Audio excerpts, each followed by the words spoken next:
Back to our Annunaki telenovela, the history on planet Nibiru. The stories no one told you before.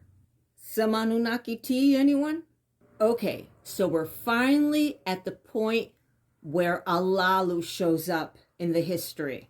Alalu was actually the first one to come to Earth. He was the first one to be adventurous and launch himself in this voyage to Earth. So let's get back to the story. The first person to take arms was a prince in the royal palace. By making promises, he stirred up all the other princes. His name was Alalu. Lamu shouldn't be king, he yelled. Let decision surpass hesitation. Lamu should not be king anymore. Let's scare the king where he lives, he said. Let's leave his throne empty. He is riling up all of the other Anunnaki princes to get rid of his king. And the princes listened to what he said.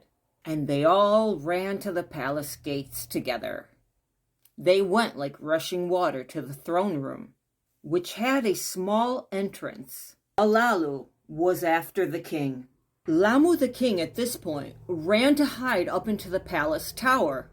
Alalu chases Lamu up to the tower, and a huge battle between them start.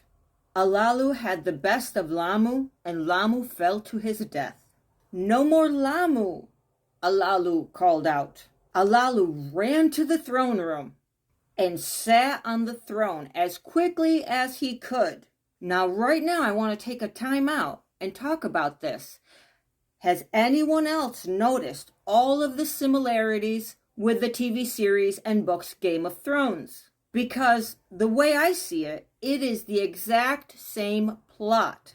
The writer changed a little bit of the story and the people in them, but the story is the same. The war between North and South, the king that they were trying to dethrone. I believe that the writer got his inspiration from these Anunnaki stories. What do you think?